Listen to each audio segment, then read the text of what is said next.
जय श्री ओम नमः सिद्धेभ्य। नमो अरहन्ताणं नमो सिद्धाणं नमो आयर्याणं नमो वज्रायाणं नमो लोये सव्वसाहूणम्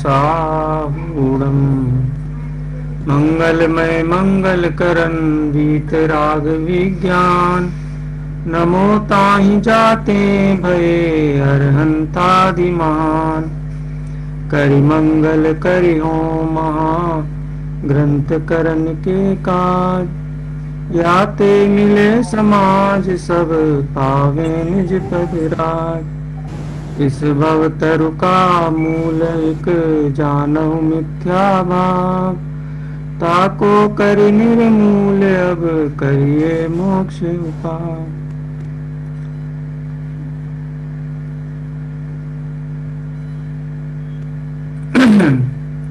मोक्ष मार्ग प्रकाशक ग्रंथ के निर्जरा तत्व का अन्यथा रूप।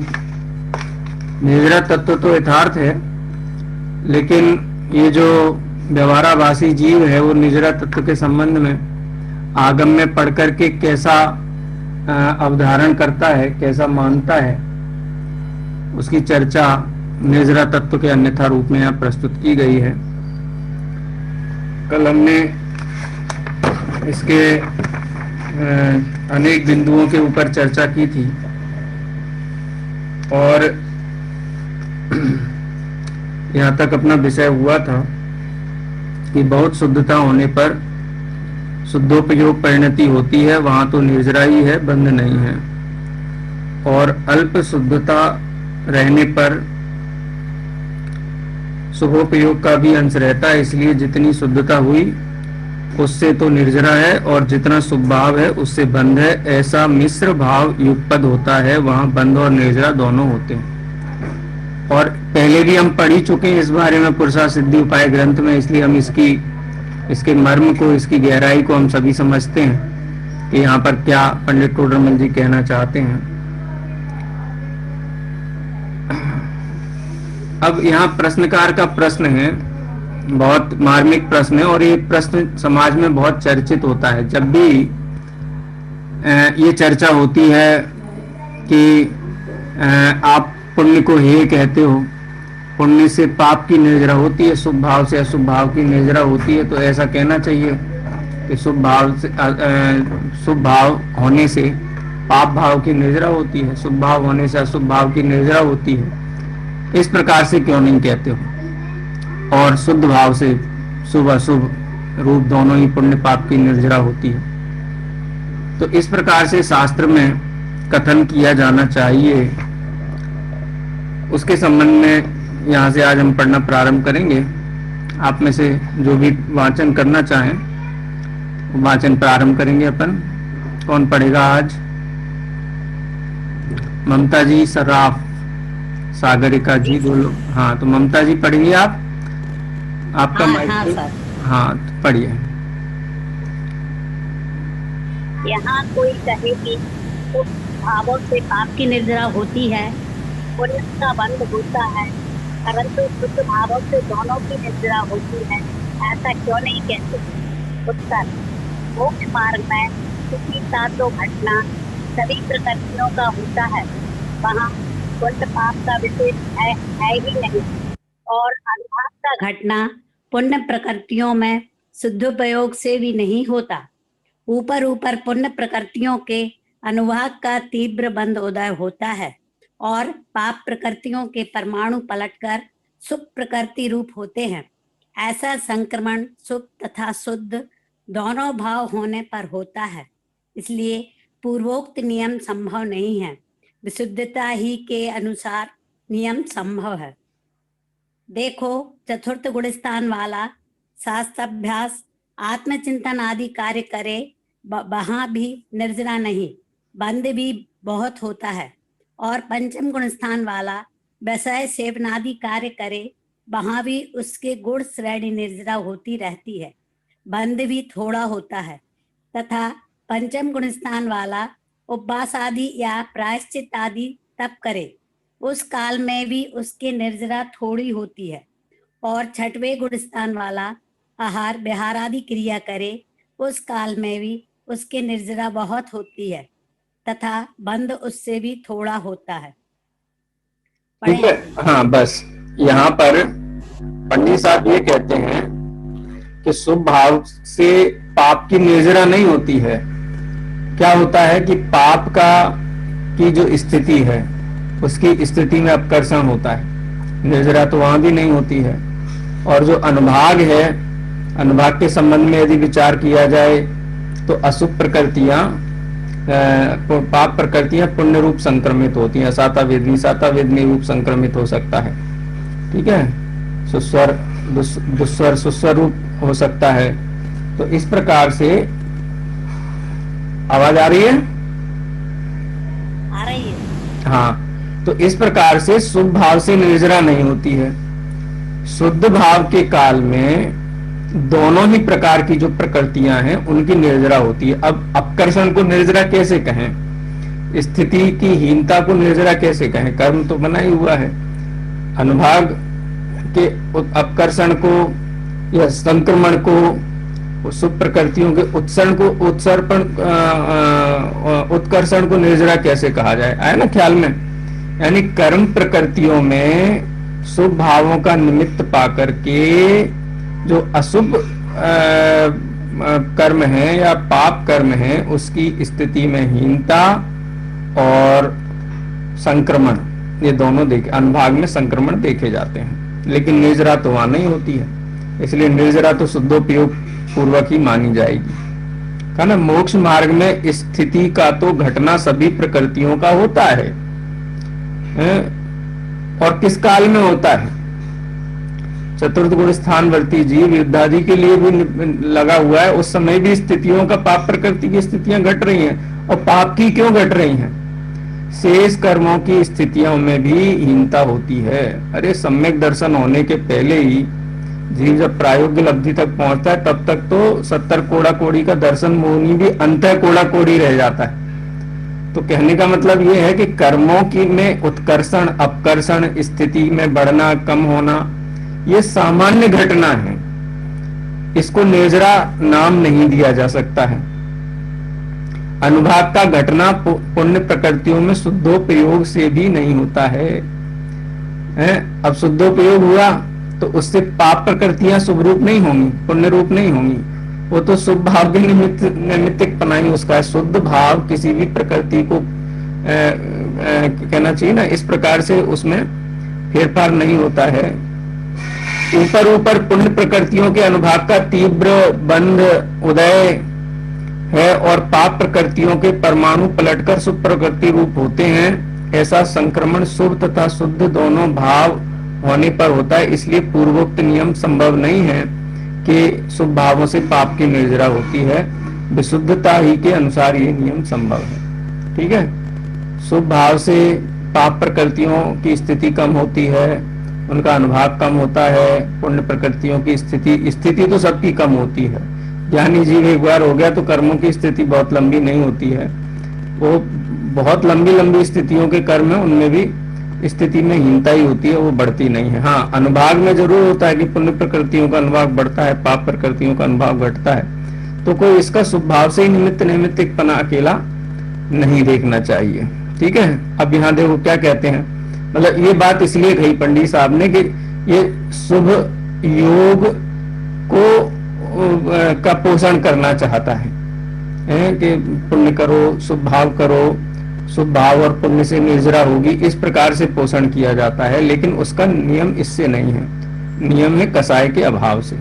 और उसके लिए यहाँ दृष्टांत दिया कि चतुर्थ गुण स्थान वाला जो जीव है वो कितना भी शास्त्र अभ्यास करे, उपवास करे, आत्मचिंतन आदि कार्य करे, मतलब एकदम कहना चाहिए 5 पाप 7 व्यसन और किसी भी लौकिक प्रवृत्ति उसमें नहीं पड़े, एकदम बिल्कुल देखने में ऐसा लगे कि बस अत्यंत विरक्त जीव है। चतुर्थ गुण स्थानवर्ती ज्ञानी जीव की बात करते हैं, तुलना करनी है ना। फिर भी वहां निर्जरा नहीं है, उतनी निर्जरा नहीं है। कितनी? और बंध बहुत होता है। पंचम गुण स्थान वाला उपवास आदि या प्रायश्चित आदि तब करे, उस काल में भी उसकी निर्जरा थोड़ी होती है। और छठवें गुण स्थान वाला आहार विहार आदि करे, शास्त्र लेखन करे, किसी को उपदेश देवे, धर्म में प्रवृत्ति कराए, और उस काल में भी निर्जरा बहुत होती है। एक तो प्रवृत्ति को छोड़ के बैठे हुए जो जीव हैं, शुभ भाव जिसको हम शुभ योग कहते हैं, उसमें बैठे हुए, तो उसमें बंध बहुत है, निर्जरा कम है। लेकिन छठे सातवें गुण स्थानवर्ती मुनि भगवंत हैं, छठे गुण स्थान में आहार विहार आदि के लिए भी जाए, आहार लेते हुए मुनिराज भी निरंतर असंख्यात गुणी निर्जरा करते हैं, है ना ख्याल में। तो वास्तव में निर्जरा का संबंध किससे है? निष्कषाय भाव से है, शुभ भाव से उसका संबंध नहीं है ना ख्याल में। ये पंडित साहब यहाँ सिद्ध करना चाहते हैं, लेकिन ये मानता है शुभ भाव करने से, शुभ प्रवृत्ति करने से निर्जरा होती है। यहाँ बोल्ड में 2 लाइन निष्कर्ष के रूप में दी गई हैं, इसलिए बाह्य प्रवृत्ति के अनुसार निर्जरा नहीं है। अंतरंग कषाय शक्ति घटने से विशुद्धता होने पर निर्जरा होती है। सो इसके प्रगट स्वरूप का आगे निरूपण करेंगे, वहां से जानना। माने पंडित साहब का जो विचार था कि मोक्ष मार्ग प्रकाशक ग्रंथ सम्यक दर्शन, सम्यक ज्ञान और सम्यक चारित्र महाधिकार में निरूपण करेंगे। 8वें अध्याय तक तो भूमिका ही है, 9वें अध्याय से सम्यक दर्शन का स्वरूप प्रारंभ हुआ था। उसका संकेत ऐसा मोक्ष मार्ग प्रकाशक में अनेक स्थानों पे मिलता है। तो यहाँ भी एक संकेत पंडित साहब ने दिया है कि बाह्य प्रवृत्ति के अनुसार निर्जरा नहीं होती है, अंतरंग कषाय शक्ति घटने से शुद्धता होने पर निर्जरा होती है। उसको विस्तार से आगे कहेंगे, लेकिन इसका भाव तो हमारे ख्याल में आता ही है कि जो 3 कषाय चौकड़ी के अभाव रूप परिणति है, वो परिणति के कारण निर्जरा की निरंतरता है। ठीक है, कोई प्रश्न हो तो आप इसमें पूछें। थोड़ा कर्णनियोग सापेक्ष कथन थे।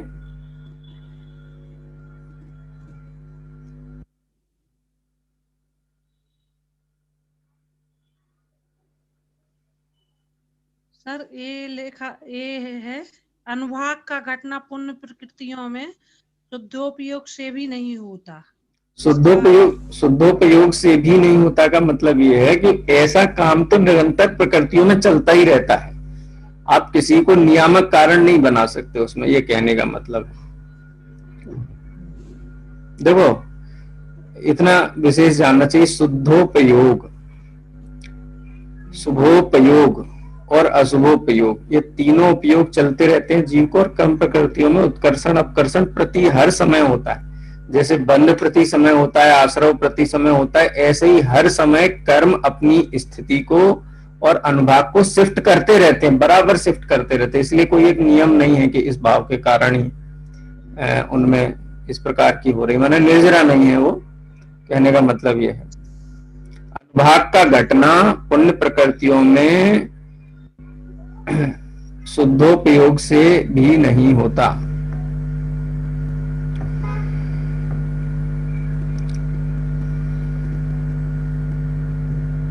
इसको देखो, इस पंडित जी क्या कहना चाहते हैं यहाँ पे, जैसे कोई शुभ भाव रूप परिणमित हुआ तो पाप प्रकृतियों में क्या होगा कि उसका अनुभाग घटेगा, और पुण्य प्रकृतियों का अनुभाग, अगर शुद्धोपयोग में जीव है तो पुण्य प्रकृतियों के अनुभाग का क्या होगा, घटेगा कि बढ़ेगा?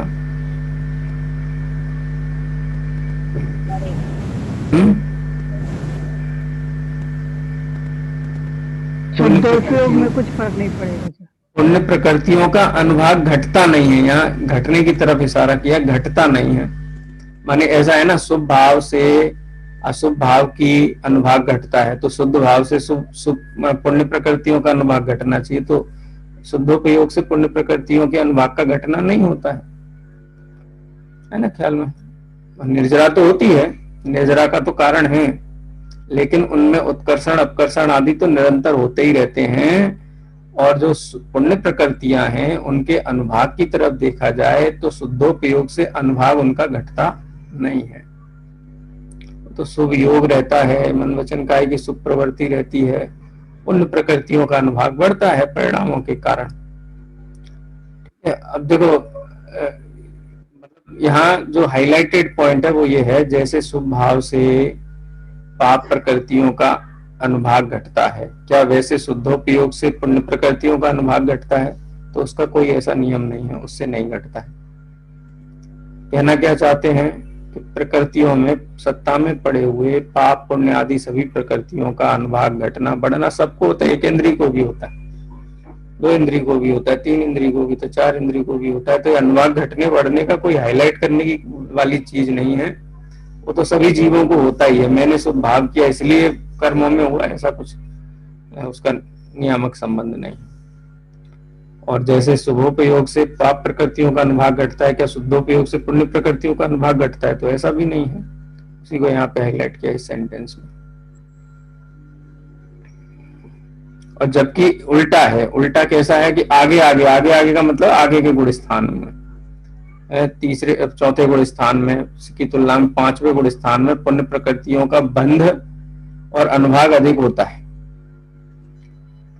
छठे गुण स्थान में उससे भी अधिक, 7वें में उससे भी अधिक, 8वें में उससे भी अधिक, 9वें में उससे भी अधिक, 10वें में उससे भी अधिक, 11वें में उससे भी अधिक, 12वें में बंद नहीं होता है। लेकिन जितनी प्रकृतियों का आश्रव होता है वो बहुत उत्कृष्ट पुण्य प्रकृतियां होती है ना, ख्याल में।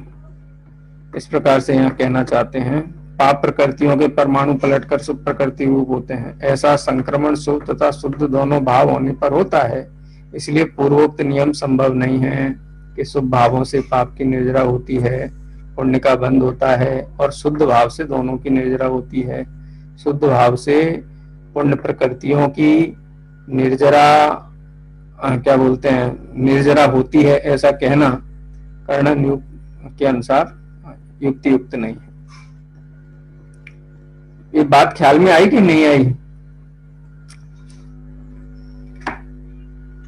मतलब पुण्य और पाप दोनों प्रकृतियों का घटना बढ़ना तो चलता ही रहता है सर। हाँ, एक तो ये बात हो गई, चलता रहता है, इसमें कोई विशेष बात नहीं। दूसरा, शुद्ध भाव से पाप और पुण्य दोनों की निर्जरा होती, ऐसा कहना चाहिए। तो पंडित जी साहब इसका उत्तर क्या देते हैं कि शुद्ध भाव से पुण्य प्रकृतियों की का बंध और उनका अनुभाग अधिक होता है, ऐसा कहते हैं। कम नहीं होता है, अधिक होता है ना, ख्याल में।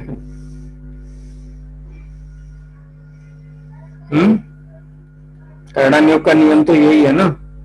बोलो, 16वें क्या बोलते, सर्वार सिद्धि का पुण्य बंध कौन कर सकता है?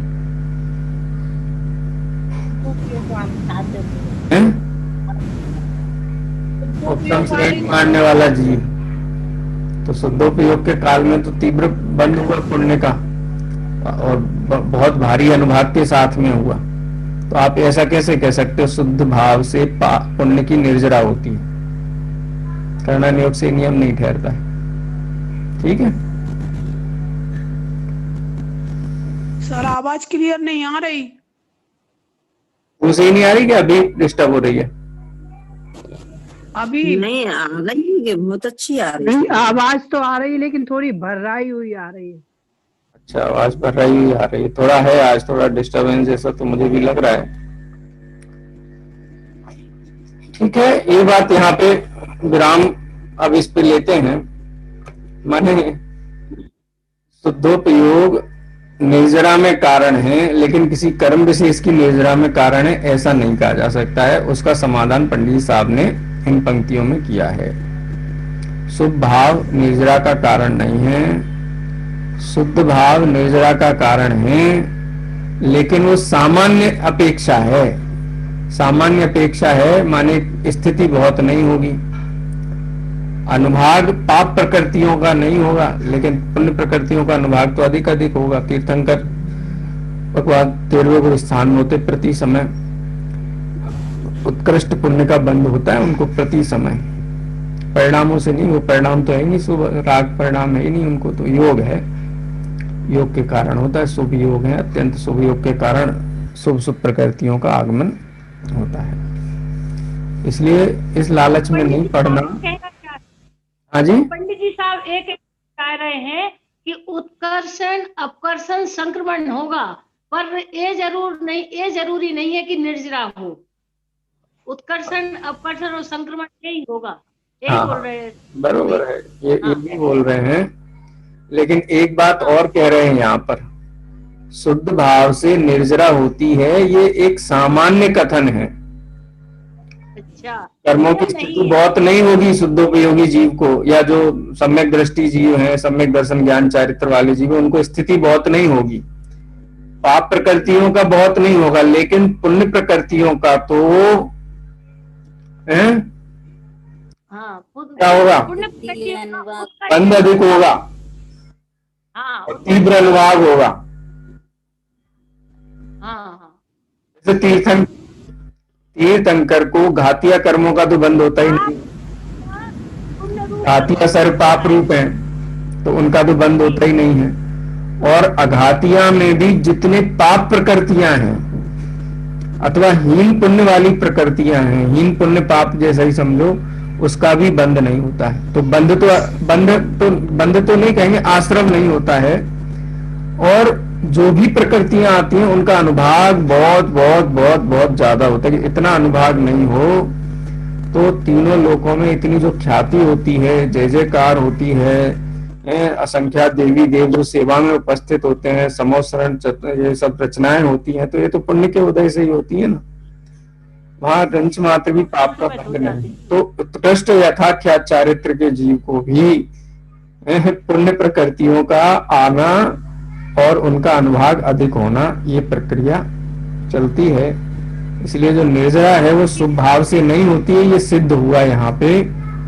और शुद्धोपयोग से पुण्य पाप प्रकृतियों की निर्जरा होती है, ये उसका एक सामान्य कथन है। सामान्य कथन ऐसा है कि शुद्धोपयोग के कारण स्थिति बहुत नहीं बनती है, आए हुए कर्म चले जाते हैं, उन कर्मों का अनुबंध नहीं होता है। जैसे अज्ञानी जीव है ना, वो प्रतिकूल संयोग होने पर या क्रोध आदि रूप परिणमित होने पर उस क्रोध को अपना भाव मान करके उसका अनुबंध करता है। लेकिन ज्ञानी जीवों को भी इस प्रकार के भाव आते हैं, लेकिन ऐसे भावों से, विकारी भावों से भिन्न अपने आप को शुद्ध आत्मा अनुभव करते हैं, तो उनका अनुबंध नहीं होता है। इस अपेक्षा से वो उसकी निर्जरा समझना चाहिए। और धीरे धीरे जो कर्मों की स्थितियां आदि हैं वो अत्यंत कम कम अल्प अल्प अल्प होती हुई, और कर्म फिर रहता ही नहीं है। 13वें गुण स्थान में एक समय आया चला गया, बनी नहीं स्थिति बिल्कुल भी। पुराने पड़े हुए जो कर्म हैं, अघातिया आयु से आदि, वो जो पूर्व में बांधी हुई स्थितियां हैं वही स्थितियां रहती हैं। तत्काल कर्मों की तो स्थिति भी नहीं रहती है, बहुत अनुभाग अधिक रहता है। और ऐसे उत्तरोत्तर शुद्धोपयोग भावना में रहते रहते आत्म प्रदेशों का परिस्पंदन भी विराम को प्राप्त होता है।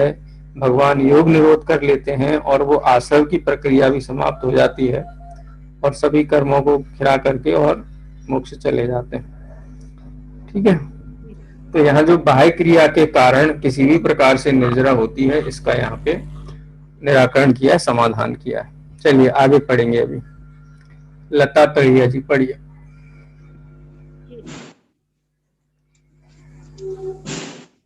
ये बाह्य प्रवृत्ति के अनुसार निर्जरा नहीं है, अंतरंग कसाय शक्ति घटने से विशुद्धता होने पर निर्जरा होती है। सो इसके प्रकट स्वरूप का आगे निरूपण करेंगे, वहां से जानना। इस प्रकार अनशन आदि क्रिया को तप संज्ञा उपचार से जानना, इसी से इससे व्यवहार तप कहा है। व्यवहार और उपचार का एक अर्थ है, तथा ऐसे साधन से जो वीतराग भाव रूप विशुद्धता हो, वह सच्चा तप निर्जरा का कारण जानना। यहाँ दृष्टांत, जैसे धन को व अन्न को प्राण कहा है, तो धन से अन्न लाकर उसका भक्षण करके प्राणों का पोषण किया जाता है। इसलिए चार से धन और अन्न को प्राण कहा है। कोई इंद्रिय आदि प्राणों को ना जाने और इन्हीं को प्राण जानकर संग्रह करे। क्या कह रहे हैं? घबरा गए, लग गई हमें। आदि को तप कहा भले है, ही लग जाए। क्योंकि अनशन आदि साधन से प्रायश्चित आदि।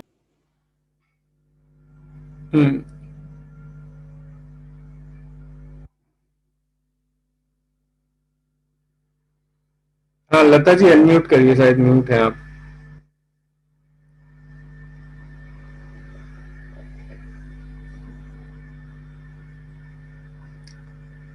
हाँ लता जी पढ़ रहे थे ना, आप अनम्यूट करिए। क्या आउट हो गए क्या?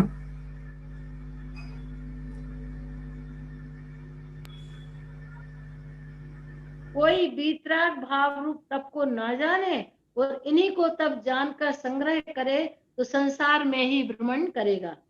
बहुत क्या, इतना समझ लेना कि निश्चय धर्म तो वीतराग भाव है।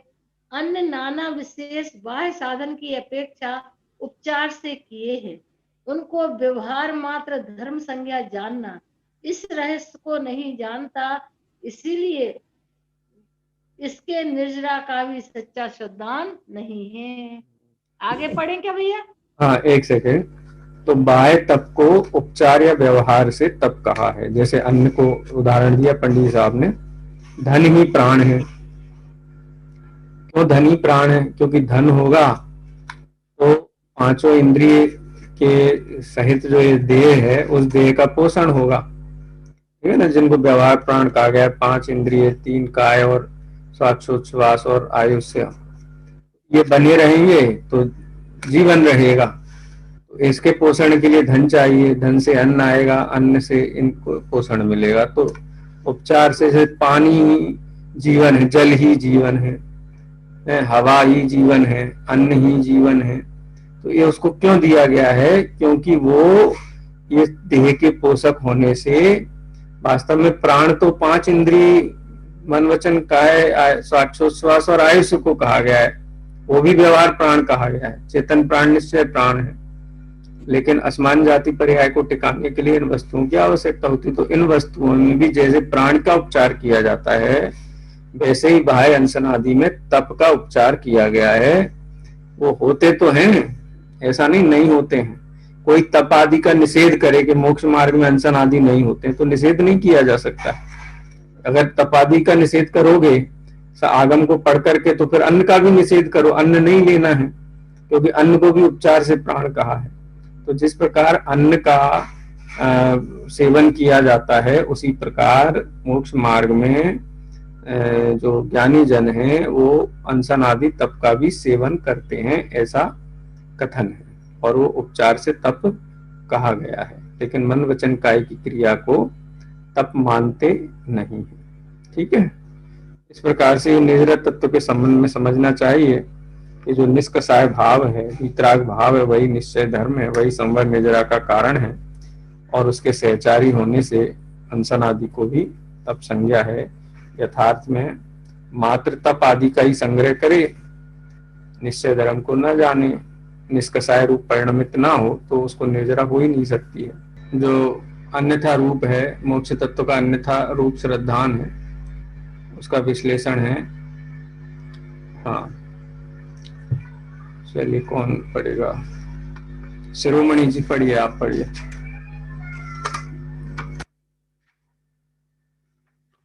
सागरिका जी पढ़ रही हैं? हाँ, चलिए सागरिका जी आप पढ़िए, उसके बाद शिरोमणि जी पढ़ेंगे। हाँ जी सर। मोक्ष तत्व का अन्यथा रूप तथा सिद्ध होना उसे मोक्ष मानता है। वहां जन्म मरण रोग क्लेश आदि दुख दूर हुए, अनंत ज्ञान द्वारा लोकालोक का जानना हुआ, त्रिलोक पूज्यपना हुआ इत्यादि रूप से उसकी महिमा जानता है। सो सर्व जीवों के दुख दूर करने की, ज्ञेय जानने की तथा पूज्य होने की इच्छा है।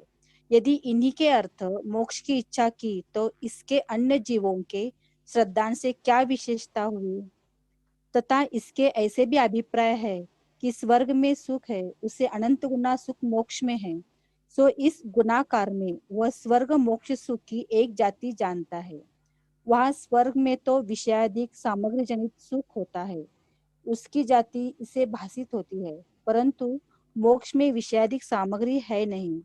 सो वहां के सुख की जाति इसे भासित तो नहीं होती, परंतु महान पुरुष स्वर्ग से भी मोक्ष को उत्तम कहते हैं, इसलिए यह भी उत्तम ही मानता है।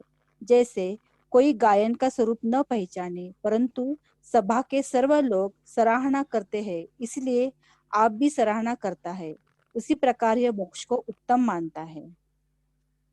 या वह कहता है, शास्त्र में भी तो इंद्रादिक के अनंत गुना सुख सिद्धों के प्रवृत्त किया है। उत्तर, जैसे तीर्थंकर के शरीर की प्रभा को सूर्य प्रभा से कोटि गुनी कही, वहां उनकी एक जाति नहीं है, परंतु लोक में सूर्य प्रभा की महिमा है। उससे भी अधिक महिमा बतलाने के लिए उपमा अलंकार करते हैं। उसी प्रकार सिद्ध सुख को इंद्रादि सुख से अनंत गुना कहा है। वहाँ उनकी एक जाति नहीं है, परंतु लोक में इंद्रादि सुख की महिमा है। उससे भी बहुत महिमा बताने के लिए उपमा अलंकार करते हैं। अब मोक्ष तत्व के संबंध में जैसे शास्त्र में पढ़ा कि भाई जो तीर्थंकर होते हैं, सिद्ध होते हैं, त्रिलोक पूज्य होते हैं, अपने को भगवान बनना है ना, पूज्य बनना है, तो अपने को मोक्ष प्राप्त करना चाहिए। तो महंत पने के अर्थ, पूज्य पने के अर्थ मोक्ष की इच्छा रखता है, त्रिलोक पूज्य होना चाहता है, इसलिए उसकी महिमा जानता है कि भाई ये इसलिए महिमावंत है। तो ये महिमावंत बनने के लिए मोक्ष की इच्छा रखे, तो ये तो मोक्ष का श्रद्धान नहीं हुआ। मोक्ष तत्व का यथार्थ श्रद्धान का मतलब ये है, अगर मूल रूप से देखा जाए तो आत्मा अनंत गुणों का धनी त्रिकाली ध्रुव वस्तु है। जब यह विचार होने से सर्व प्रकार की जो भी है विकार है वो विकार दूर हो जाते हैं। ऐसे निर्विकार भाव को प्राप्त जीव स्वतः होता है, उस निर्विकार भाव का नाम मोक्ष है। तो इसकी जो एंगल है ना मोक्ष तत्व के संबंध में, वो जगत पूज्य पने का है। जबकि ज्ञानी जीव इसलिए नहीं साधन करते हैं मोक्ष मार्ग का, आत्मा का साधन इसलिए नहीं करते हैं कि उनको पूज्य होना है सबका, सब उनको धोख दें, नमस्कार करें, खाने को लड्डू मिले और लोग कहें, क्या बोलते हैं पंडित वैसा ना, लोक में मूड मुड़ाए 3 गुण, सिर की मिट गई खाज, खाने को लड्डू मिले और लोग कहें महाराज, इसलिए मूड मुड़ाना है। तो ऐसे ही मोक्ष जाना है, क्यों मोक्ष जाएंगे तो सब पूज्य हो जाएंगे, और इतना बढ़िया जगह है कि स्वर्ग से तो बार बार लौट के आना पड़ता है, वहां से लौट के नहीं आना पड़ेगा। और स्वर्ग में जो सुख है उससे भी अनंत गुणे सुख है। तो इसकी मोक्ष तत्व के संबंध में जो अनेक उपमाओं के द्वारा प्राथमिक भूमिका में मोक्ष का स्वरूप समझाया गया था, यही उसको सत्य मान लेता है। और जो निराकुल सुख रूप, अब सुख के संबंध में भी कहा कैसा सुख है कि वो अतीन्द्रिय सुख है, जो अनादिकाल से आज तक सुख प्राप्त किया है उससे भी अनंत गुणा विजातीय सुख है। इस प्रकार से वो ऐसा मानता है कि जैसे 5 इंद्रिय के विषय भोगों में जो सुख है वो बाधा सहित है, पराधीन है, लेकिन मोक्ष में स्वाधीन रहेगा और परमानेंट रहेगा। लेकिन सुख की जाति नहीं पहचानता है, अतीन्द्रिय सुख की जाति वो पहचाने भी कैसे, सम्यक दर्शन आदि हो तो पहचाने, इसीलिए उसको मोक्ष तत्व का अन्यथा रूप कहा। ठीक है, इसके ऐसा अभिप्राय स्वर्ग में सुख है, उससे अनंत गुणा सुख मोक्ष में है, तो दोनों की जाति अलग है। स्वर्ग सुख कहा जाता है अनुकूल संयोगों को, वो अनुकूल संयोगों में सुख नहीं है बल्कि दुख ही है। स्वर्ग के जीव को स्वर्ग के संयोगों के कारण कोई सुख नहीं, ये परमानेंट सत्य है। लेकिन निचली भूमिका के जीवों को समझाने के लिए ऐसा कहा जाता है कि देखो तुम यहाँ बहु धनित अग करे अगते धन नहीं होए, धर्म करत धन होत है, बुद्धजन जाने सोए। बुद्धजन जी की छेड़ाला का पहला छंद है। तो एक निचली भूमिका के जीवों को संबोधन देने के लिए जिनवाणी में इस प्रकार की भाषा का प्रयोग किया जाता है। लेकिन ये जब सात तत्व का स्वरूप पढ़े, समझे, विचार करे युक्ति से, तो उसको समझना चाहिए। तो प्रेरित करने के लिए कहा गया है। यथार्थ तो आत्मिक सुख ही की पूर्णता ही मोक्ष है। ठीक है, तो जाति अलग है। 5 इंद्रिय के विषय जनित जो सुख है उसकी जाति अलग है, और आत्मिक सुख है उसकी जाति अलग है। ये दोनों की जाति एक मानता है, खाली क्वांटिटी का फर्क मानता है, क्वालिटी के संबंध में इसको श्रद्धान नहीं है। ठीक है, और मोक्ष को उत्तम मानता है। क्यों उत्तम मानता है? ऐसा होता है ना, 10 लोग खड़े हुए, सब मोदी बहुत बढ़िया प्रधानमंत्री, मोदी बहुत बढ़िया प्रधानमंत्री, तो ये भी कहते हैं हाँ बहुत अच्छा आदमी, बहुत अच्छा प्रधानमंत्री। दूसरे दिन कोई सभा होती है, वहां सब उसकी निंदा करते हैं, बहुत खराब आदमी है, बहुत खराब आदमी, ये भी कहता है बहुत खराब आदमी। तो मोक्ष को उत्तम इसलिए मानता है कि अन्य लोग ऐसा कहते हैं, शास्त्र आदि में ऐसी बात कही गई है, सार्वजनिक सभाओं में उस मोक्ष की सराहना की जाती है, लेकिन स्वयं उस जाति को नहीं पहचानता है। जैसे संगीत बज रहा हो, उसके लय, ताल, धुन, उसके आनंद को जानता ही नहीं है, उसका परिचय नहीं है। लेकिन सब लोग वाह वाह बोलते हैं, क्या बात है क्या बात है, तो ये भी वाह वाह क्या बात बोलता है। तो इस प्रकार से भी मोक्ष आदि की प्रशंसा करता है। और जो शास्त्र में इंद्रिय विषयों से अनंत गुणा कहा गया उसका भी खुलासा किया पंडित साहब ने, कि उपमा तो सीमित है ना, ज्ञात से अज्ञात का परिचय दिया जाता है, तो इंद्रिय सुख से तो ये परिचित है, तो उसी के को साधन बना करके मोक्ष सुख से परिचय कराया जा रहा है। लेकिन दोनों विजाती हैं। जैसे तीर्थंकर की देह में इतना प्रकाश होता है, अब इतना प्रकाश होता है और सूर्य से भी अनंत गुणा प्रकाश है। अब कोई ऐसा माने कि हम सूर्य की तरफ देखते हैं तो हमारी आंखें मिचमिचा जाती हैं, एकदम से अंधेरा छा जाता है। क्या तीर्थंकर का उनसे भी अनंत गुणा प्रकाश है, तो क्या तीर्थंकर का हम दर्शन कर पाएंगे? तो वो दर्शन की बात छोड़ो, जब तीर्थंकर भगवान की मुद्रा देखते हैं तो आंखों को शीतलता मिलती है, अपलक देखने का मन करता है, आंखों के आगे अंधेरा नहीं छाता है। तो कहने का मतलब क्या है कि दोनों ही प्रभा में अंतर है, जाति अलग अलग है दोनों प्रभा की। सूर्य की तरफ नहीं देख सकते, लेकिन तीर्थंकर भगवान की तरफ एक बार निहारते हैं तो वहां से आंखें नहीं हटती हैं। सूर्य को 2 सेकंड के लिए नहीं देख सकते, लेकिन प्रभा उनमें भी है। उनकी प्रभा आकर्षक प्रभा है और सूर्य की प्रभा है वो पीड़ादायी प्रभा है। दोनों की जातियों में अंतर है, लेकिन उपमा आदि के द्वारा इसी प्रकार समझाया जाता है, लोक में इसी प्रकार महिमा की जाती है। ठीक है, आगे भी इसी बात को और पंडित साहब ने खुलासा किया प्रश्न के माध्यम से। ये प्रश्न पढ़ते हैं, पढ़िए शिरोमणि जी।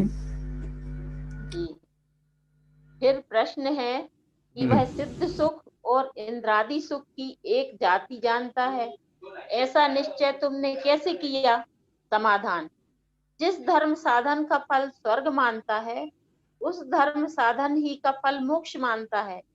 कोई जीव इंद्रादि पद प्राप्त करे, कोई मोक्ष प्राप्त करे, वहां उन दोनों को एक जाति के धर्म का फल हुआ मानता है। ऐसा तो मानता है कि जिसके साधन थोड़ा होता है वह इंद्रादि पद प्राप्त करता है, जिसके संपूर्ण साधन हो वह मोक्ष प्राप्त करता है, परंतु वहां धर्म की जाति एक जानता है। तो जो कारण की एक जाति जाने, उसी कार्य की भी एक जाति का श्रद्धान अवश्य हो, क्योंकि कारण विशेष होने पर ही कार्य विशेष होता है। इसलिए हमने यह निश्चय किया कि उसके अभिप्राय में इंद्रादि सुख और सिद्ध सुख की एक जाति का श्रद्धान है तथा कर्म निमित्त एक सेकंड, इसका विश्लेषण समझो। जैसे हम शिखर जी वगैरह की यात्रा के लिए जाते हैं तो ये कहा जाता है, एक बार बंदे जो कोई ताहि नरक पशु गति नहीं हुई। बंदे का क्या मतलब है कि सवेरे 2-2:30 बजे उठकर नहा धो करके हैं, एकदम धुले हुए कपड़े पहन करके, द्रव्य लेकर के और भगवान की स्तुति भक्ति करते हुए शिखर जी की वंदना करे, हैं, सभी टोंकों की वंदना करे, तो उसको नरक और पशु गति नहीं होती है। ठीक है, तो क्या ऐसी क्रिया करने से वास्तव में ये सत्य सिद्ध हो सकता है? तो बंदे का मतलब खाली शारीरिक क्रिया से नहीं लेना। शारीरिक क्रिया तो जब एक बार वंदना करने से ही ऐसा हो जाता है, तो भाई अगर 101 बार वंदना करेंगे तो उसका क्या फल होगा? तो फिर तो मोक्ष ही मिल जाएगा। कई लोग करते हैं ना, 108 वंदना का संकल्प लिया कि हम 108 वंदना करेंगे शिखर जी की, और जाते हैं सवेरे बिल्कुल चढ़ते हैं, 10 बजे तक उतर आते हैं, बैक टू बैक 2-2, 3-3 दिन वंदना कर लेते हैं। तो कम वंदना में स्वर्ग मिलेगा और ज्यादा वंदना में मोक्ष मिलेगा। माने जितनी क्रिया की क्वांटिटी होगी उतनी ही फल की क्वांटिटी होगी। इस प्रकार की एक मिथ्या मान्यता, मिथ्या प्रचार शिखर जी की वंदना के संबंध में ये सुना जाता है। ठीक है, लेकिन वहां बंदे का मतलब क्या है? बंदे का मतलब है कि जिन सिद्ध भगवंतों ने आत्मा की आराधना करके वहां से सिद्ध पद प्राप्त किया है, उनके स्वरूप को पहचानना। वंदे तदगुण लब्धे, उनके गुणों को पहचानना, उनके गुणों को पहचान करके, जान करके, और वैसे ही अपने आत्मा के स्वरूप को पहचाने। तो सम्यक दर्शन होता है जीव को, और सम्यक दृष्टि जीव नरक और पशुगति में नहीं जाता है। प्रथम नरक विंसटगु ज्योतिषमान भवन संहारी थावर विकलत्रय पशु में नहीं उपजत संकेत धारी। तो वंदना का कहने का मतलब वो वंदना शारीरिक प्रक्रिया का नाम नहीं है, आत्मिक निर्णय की बात है। वास्तव में जिन्होंने वंदना की है, और शिखर जी की वंदना से ये होता है क्या कि विधि क्षेत्र के जीव वहां सम्यक शिखर नहीं है तो वहां उनको सम्यक दर्शन नहीं, वो नरक और पशुगति का भाव नहीं कर सकते हैं क्या? वो भी कर सकते हैं। अब मोक्ष के संबंध में क्या है कि किसी को बाह्य क्रिया का संग्रह कम है तो स्वर्ग जाएगा, बाह्य क्रिया का संग्रह ज्यादा है तो मोक्ष जाएगा। यानी क्रिया की क्वांटिटी में फल की क्वांटिटी देखता है, जबकि ऐसा है नहीं। जो धर्म बुद्धि से धर्म धारक व्यवहाराभासी मिथ्या दृष्टि को मतलब मन वचन काय की क्रियाओं में धर्म की बुद्धि है, उनको धर्म मान करके परिणमित होता है, निष्कषाय वीतराग भाव को नहीं पहचानता है। ठीक है, तो मोक्ष तत्व के संबंध में वही धारणा है कि शुभ भाव का संग्रह से मन वचन काय की शुभ योग की प्रवृत्ति से ही प्रवृत्ति बहुत तीव्र होगी, बहुत इंटेंसिटी के साथ में होगी तो मोक्ष चला जाएगा, कम होगी तो स्वर्ग चला जाएगा। यानी स्वर्ग और मोक्ष का कारण एक मानता है, जबकि दोनों में कारण विपरीत है। एक विभाव भाव का फल है स्वर्ग आदि, और एक स्वभाव भूत शुद्ध भाव का फल है मोक्ष आदि। तो दोनों के कारण की भिन्नता को नहीं पहचानना भी एक प्रकार से एक कारण विपर्यास है, और वो कारण विपर्यास भी मिथ्यात्व ही है, मिथ्या दर्शन ही है। स्वर्ग आदि में होने वाले इंद्रियादि सुख और सिद्ध अवस्था में होने वाले आत्मीय सुख, इन दोनों की जाति भी भिन्न भिन्न है। उस जाति को नहीं पहचानने से भी इसको मोक्ष तत्व का अन्यथा रूप का ही श्रद्धान है। ठीक है ना, ये बात इस पैराग्राफ में आई है। अगला पैराग्राफ पढ़ते हैं। तथा कर्म निमित्त से आत्मा के औपाधिक भाव से उनका अभाव होने पर आप शुद्ध स्वभाव रूप केवल आत्मा हुआ। जैसे परमाणु स्कंध से पृथक होने पर शुद्ध होता है, उसी प्रकार यह कर्माधिक से भिन्न होकर शुद्ध होता है। विशेष इतना कि वह दोनों अवस्था में दुखी सुखी नहीं है, परंतु आत्मा अशुद्ध अवस्था में दुखी था। अब उसका अभाव होने से निराकुल लक्षण अनंत सुख की प्राप्ति हुई। तथा इंद्रादिक के जो सुख हैं वह कषाय भावों से आकुलता रूप है, तो वह परमार्थ से दुखी ही है, इसलिए उसकी और इसकी एक जाति नहीं है। तथा स्वर्ग सुख का कारण प्रशस्त राग है और मोक्ष सुख का कारण वीतराग भाव है, इसलिए कारण में भी विशेष है, परंतु ऐसा भाव इसे भाषित नहीं होता, इसलिए मोक्ष का भी इसको सच्चा श्रद्धान नहीं है। ठीक है, इसमें भी हाँ यही इसमें स्पष्ट किया।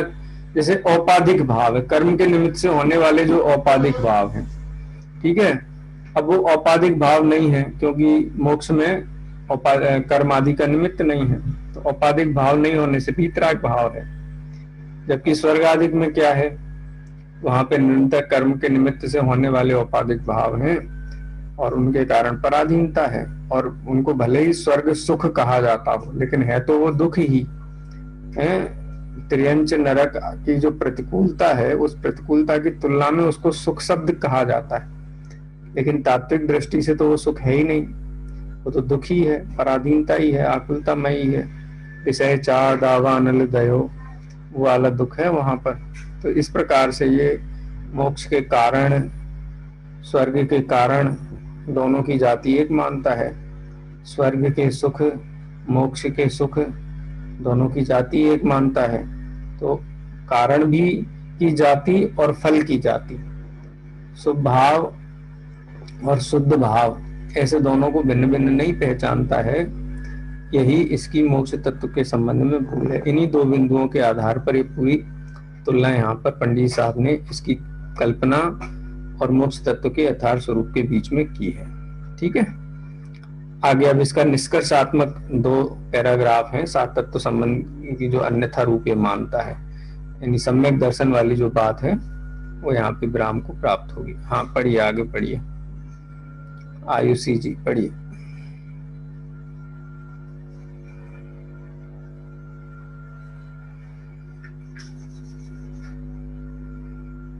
कौन है आयुषी जी?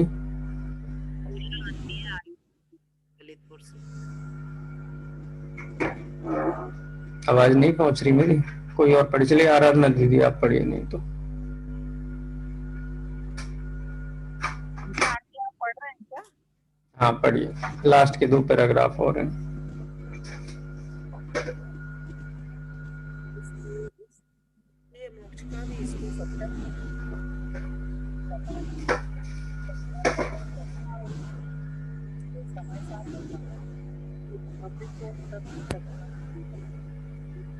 आवाज आ रही सभी लोगों? मुझ तक आवाज नहीं आ रही है। आ रही है सर? नहीं आ नहीं रही सर, है। आवाज नहीं आ रही है। नहीं आ आवाज रही आ है। आ रही है आवाज? नहीं आ रही है। नहीं आ रही है आवाज। पढ़ नहीं रही हूँ, मैं रुकी हूँ। अब आ रही है? सर आवाज नहीं आ रही है। हाँ और मैं पढ़ नहीं आ रही। नहीं आ रही। कोई और पढ़ लीजिए। कल्पना जी सागर। आवाज नहीं। चलिए पढ़ लीजिए, समय वैसे हो ही गया है लगभग। 2 पैराग्राफ और पढ़ लीजिए, फिर कल सम्यक ज्ञान का अन्यथा रूप पढ़ेंगे। कोई भी पढ़ लीजिए। सर मैं पढ़ूं क्या? हाँ पढ़िए, चलिए मैं पढ़ूं क्या? हाँ जी पढ़िए। तथा सर मैं इंद्रादिक के जो सुख है वह कसाय भावों से आकुलता रूप है, तो वह परमार्थ से दुखी है, इसीलिए उसकी और इसकी एक जाति नहीं है। तथा स्वर्ग सुख का कारण प्रशस्त राग है और मोक्ष सुख का कारण भीतराग भाव है, इसलिए कारण में भी विशेष है, परंतु ऐसा भाव से भाषित होता नहीं होता, इसीलिए मोक्ष का भी इसको सच्चा श्रद्धा नहीं है। इस प्रकार इसके सच्चा तत्व श्रद्धा नहीं है, इसीलिए समय सार में कहा है कि अभव्य को तत्व श्रद्धा होने पर भी मिथ्या दर्शन ही रहता है, तथा प्रवचन सार में कहा है कि आत्मज्ञान शून्य तत्वार्थ श्रद्धा कार्यकारी नहीं है, तथा व्यवहार दृष्टि से सम्यक दर्शन के 8 अंग कहे हैं, उनको यह पालता है। 25 दोष कहे हैं, उनको टालता है। संवेगादिक गुण कहे हैं, उनको धारण करता है। परंतु जैसे बीज बोए बिना खेत के सब साधन करने पर भी अन्न नहीं होता, उसी प्रकार सच्चा तत्व श्रद्धा हुए बिना सम्यक नहीं होता। 49 का व्याख्या में जहाँ अंत में व्यवहार आभास वाले का वर्णन किया है, वहाँ ऐसा ही कथन किया है। इस प्रकार इसको सम्यक दर्शन के अर्थ साधन करने पर भी सम्यक दर्शन नहीं होता। हाँ, 7 तत्व का श्रद्धान का मतलब ये है कि मैं क्या हूँ, पर क्या है, उसकी जाति को पहचाने और पर से भिन्न अपने को माने, तो निराकुलतामय प्रवृत्ति हो। तत्वादि के नाम तो जानता है, आगम के अनुसार उनको मानता है, आगम के अनुसार, अनुभूति से नहीं मानता है। इसीलिए कहा कि आत्मज्ञान शून्य तत्व श्रद्धान कार्यकारी नहीं, आगमानुसारी तत्व श्रद्धान कार्यकारी नहीं है, अनुभूति मूलक तत्व श्रद्धान ही सम्यक दर्शन है। यानी इन 2 पैराग्राफ में पंडित जी साहब ने जो भेद विज्ञान वाली बात थी उसको भी स्पर्श किया, और आत्म श्रद्धान वाली बात है उसको भी स्पर्श किया। देखो, देव गुरु धर्म वो साधन हैं जिनके निमित्त से हमें 7 तत्वों का परिचय होता है, और 7 तत्व वो साधन हैं जिनसे हम स्व और पर के बीच में जो अनादिकाल से एक में एक पना मान करके दुखी हो रहे थे, वो 7 तत्व का विचार करके वो भेद विज्ञान जागृत होता है। और भेद विज्ञान का फल ये है कि पर पदार्थ को पर जान करके वहां से अपना श्रद्धा और प्रवृत्ति हटा करके और वो श्रद्धा प्रवृत्ति स्वद्रव्य में लगाए। इस प्रकार आत्म श्रद्धानुरूप परिणमित हो तो प्रयोजन की सिद्धि हो, और जिस उद्यम के, जिस प्रयोजन से इसने ये उद्यम किया है, अतीन्द्रिय सुख के लिए कहो, मोक्ष के लिए कहो, उसकी उपलब्धि हो। ठीक है, इसीलिए और भी बाह्य आचरण की ओर भी संकेत किया, शंकादि नहीं करता है। आगम में कहा गया है शंका, कांक्षा, विचिकित्सा, मूढ़ दृष्टि आदि हैं, उनका भी पालन करता है, अनायतन में नहीं जाता है, माने बाह्याचरण की तरफ से परफेक्ट जैन है। लेकिन अनुभूति मूलक सुख न होने से, अतीन्द्रिय आनंद न होने से उसका ये सारा का सारा मिथ्या दर्शन की श्रेणी में ही जाता है, क्योंकि वहां आत्म श्रद्धानुरूप सुख रूप बीज ही नहीं बोया गया है। और उस बीज के अभाव में कितना भी फिर पानी डाला जाए, खाद डाली जाए और कितना ही उसकी गुड़ाई जो भी होती है वो सब किया जाए, जिस प्रकार से अन्न नहीं हो सकता है आत्म श्रद्धान रूप आत्म अनुभूति रूप बीज के बिना, निश्चय सम्यक दर्शन रूप बीज के बिना, वैसे ही इसकी प्रवृत्तियां सारी बाह्य प्रवृत्तियां हैं। इस प्रकार से यहाँ पर जो व्यवहाराभास वाला जो जीव है सम्यक दर्शन विवक्षा में, उसका निरूपण यहाँ पर किया है। ठीक है, ये सम्यक दर्शन से संबंधित व्याख्याएं थी, निश्चयाभास और व्यवहाराभास वाली। व्यवहाराभास में जो सम्यक दर्शन का अन्यथा रूप है, उसके अंतर्गत देवशास्त्र गुरु का अन्यथा रूप और सात तत्व का अन्यथा रूप, उसकी चर्चा हुई। पाप पुण्य को गौण रूप से समझ लेना, अलग से 9 पदार्थ की चर्चा नहीं है। अब सम्यक ज्ञान का अन्यथा रूप क्या है, इसकी चर्चा अपन कल करेंगे। आज समय हो गया, इसलिए विराम लेते हैं, दिनवाणी स्तुति करेंगे। निज निधि निज में बताई यह अनंत उपकार है, इसके लिए जिन वाणी माँ को वंदना सतवार है, वंदना सतवार है।